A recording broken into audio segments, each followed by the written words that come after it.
Bonjour, Kinamagi and Ireland Indigenous, and welcome to this production of Support Coach Television. This episode, The Art of Video Games, the full text reading.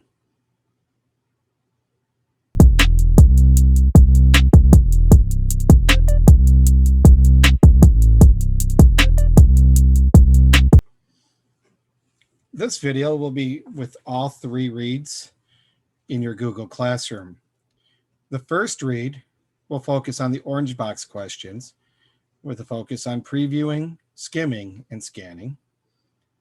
The second read will focus on the green box questions with the particular skills of finding causes and effects in the text.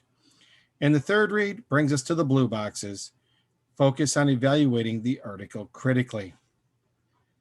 At the conclusion of the video, you will return to the Google Classroom for further instruction. The art of video games. Imagine a black computer screen. In the middle is a vertical dotted white line. On either side of the dotted line is a small white bar that moves up and down the screen. A small white dot passes from one side of the screen to the other, bouncing from one small white bar to the other. A soft musical tone sounds each time the dot is hit. This is Pong, one of the first video games ever invented. It is based on the table tennis game Ping Pong. The player's objective is to hit the small white dot back and forth to earn points when their opponent fails to hit the ball with the paddle. Although this game seems incredibly simple to us today, 40 years ago, games like this were highly advanced. Pong and other early video games were the result of a few people's inspiration and hard work. Today, video games are complex creations designed by teams of artists, computer technicians, musicians, writers, and marketers. It's hard to see the connection between the first video games and the elaborate creations that the games have become. However, most of the same components that were conceived and perfected then are still part of the design process today. Ideas, graphics or images, sounds, and marketing. How video games are made. Nowadays, making a video game is a long process that takes many months or even years of planning and development. However, like the games of the past, every game begins with an idea. Game designers must first decide what their game will be about. Most modern video games follow storylines, and the goal of a game is to complete some sort of task or adventure. Game developers get their ideas from all sorts of places, from popular board games, from movies, from history and legend, or even from real-life events. There's an image of Pong right there. Mapping out the ideas. Once the concept of the game is decided, a storyboard is created by writers and artists. A storyboard is a sequence of rough sketches and technical directions that tell the sequence and scenes of the game. The storyboard becomes the visual representation and reference for the writers, artists, and developers. This process is similar to how a movie is made.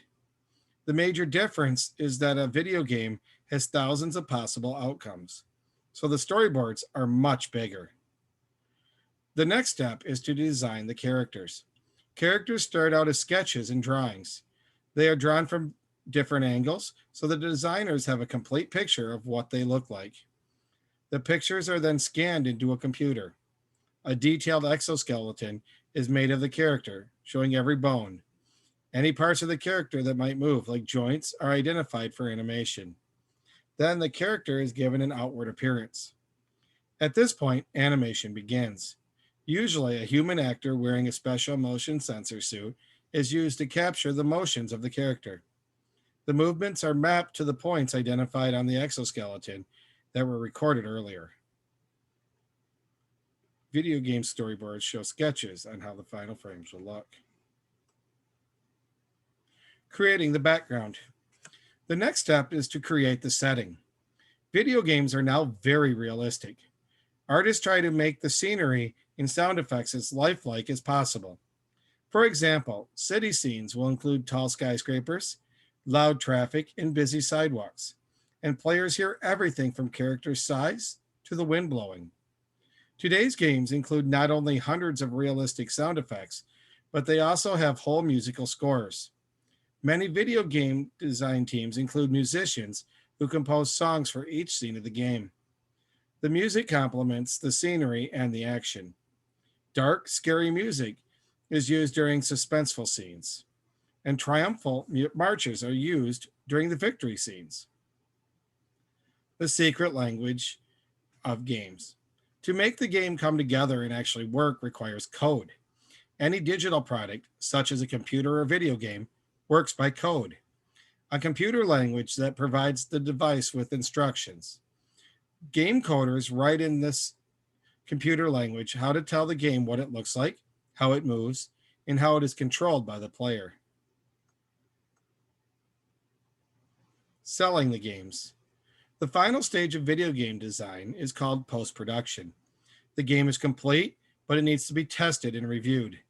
The testers might have the most fun job of all. Their job is to play the game for hours and hours, looking for mistakes or problems.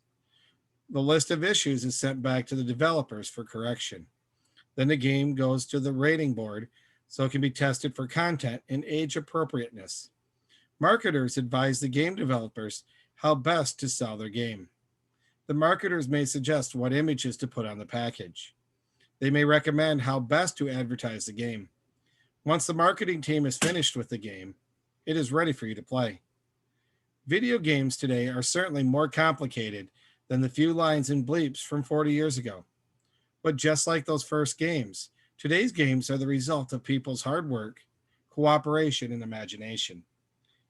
How will these inspire the video games of tomorrow? We have now reached the conclusion of this video.